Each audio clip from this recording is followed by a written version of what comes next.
With the NBA on pause right now, it's definitely been slow for NBA content, I feel.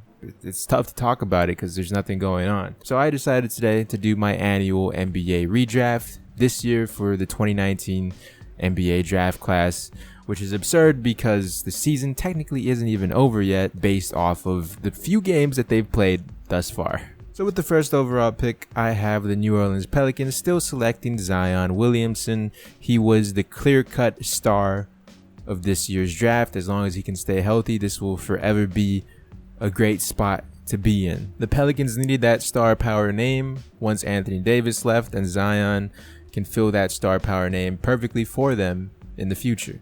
With the second overall pick, I have the Memphis Grizzlies still selecting Ja Morant. So far, so good. It's exactly the same how it was.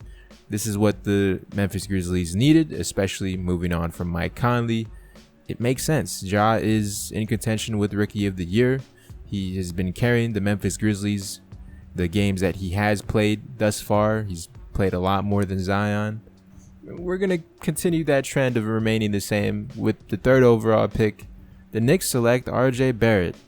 It hasn't gotten interesting yet. It's going to get interesting with the other selections we picked. But RJ, just a solid guy. He hasn't really done much in his rookie year compared to Ja and Zion. But the talent's still there, and obviously the room to improve. It's the Knicks. The sky's the limit for RJ, especially with the amount of non-talent they have. Now this is the part of the video where people start hating me, because with the fourth pick, I have the Hawks selecting Rui Hachimura. Not only has he been one of the most promising rookies so far, surprisingly, could be because he plays for Washington and they're the Wizards, so he clearly gets a lot more touches, but that would be the same exact place for him as the Hawks. He would get the same amount of touches as he would be with the Wizards, and he fills the role perfectly for pretty much any team you put him in, and the Hawks being one of them. They have Trae Young, Kevin Huerter, and John Collins. Those are the young guys of the future, and why not throw in Rui in there, play him at the 3, possibly move John Collins to the 5, play small ball. That's the way of the NBA. That way Rui could play the 3 or the 4. With the fifth overall pick, I have the Cleveland Cavaliers selecting Kobe White. If this is truly what the Cavs wanted all along with selecting originally Darius Garland to have a CJ and Dame type duo in the backcourt of small guards, well, Kobe White can do that perfectly as well, but add a little bit more height that they probably are going to desperately need because they're the Cavs, and I don't know how you rebuild that Cavs team other than through the draft. With the sixth overall pick, I have the Minnesota Timberwolves selecting Darius Garland.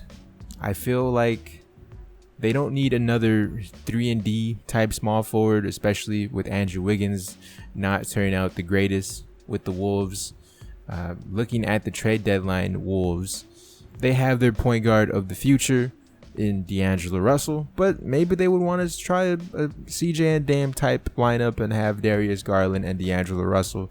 Be a lot of offense, not a lot of defense, but that's where other guys come into play. The point guard was their biggest hole at the start of the season, but after trade deadline, their power forward position has been their biggest hole, and there's not really a lot of power forwards in this draft that I would take over the talented young guard in Garland. Maybe a DeAndre Hunter, but realistically, he's just going to fill the Andrew Wiggins and Robert Covington hole, and that's not really saying much. With the seventh pick, I have the Chicago Bulls selecting Tyler Hero. Slide over Zach LaVine to the 1, have Tyler Hero come in at the 2. It's a recipe for success. It's going to be instant buckets. Obviously, in my redraft with Kobe White already being selected, I feel Tyler Hero would be the best fit for this Bulls squad that really has no identity and hates their coach. So at least have a young bucket come in and try to spice things up, I guess. With the 8th overall pick, I have the New Orleans Pelicans selecting DeAndre Hunter. How did he fall this far? He's really just a solid guy. I mean, it's only been a year, but I could easily see him being a solid role player. He knows his role, the 3-and-D type player, long, lengthy, can guard multiple positions, and you would think I would have him higher, just like how he went in the actual draft. But draft is all about trying to find that star prospect, especially if you're in the lottery, a star prospect to build your franchise around. And DeAndre Hunter really isn't a guy you think about when trying to build your franchise around. Yeah, you need a DeAndre Hunter type player, but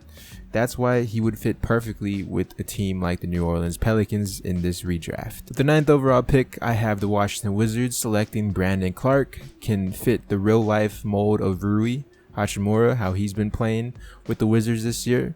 He could play multiple positions, guard multiple positions, and has really been surprising in real life with the Memphis Grizzlies. So I think when John Wall comes back and they get Bradley Beal, and in this hypothetical redraft when they have Brandon Clark, that would be a nice solid 3.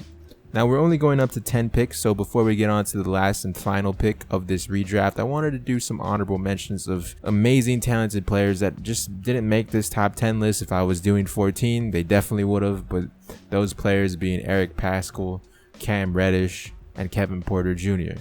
You guys let me know who else I might have missed in the comment section below, but for the 10th spot is PJ Washington.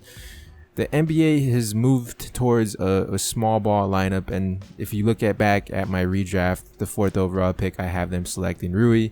The 10th overall pick, PJ Washington, a solid young group of guys, and Trae Young, Kevin Huerter, Rui, PJ Washington, and I guess John Collins at the 5. So that is a very, very talented lineup. I know what they did in real life was draft defenders, long defenders, to help out Trae Young on the defensive end, but this is just talent. I know defense wins championships, but this is best available talent, and I felt like PJ Washington would have fit perfectly into this new look Hawk team that I had in the redraft. So let me know how you feel in the comment section below. Do you agree with my list? Disagree?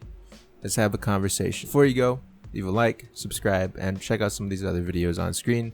If you haven't already, I'll talk to you in the next one.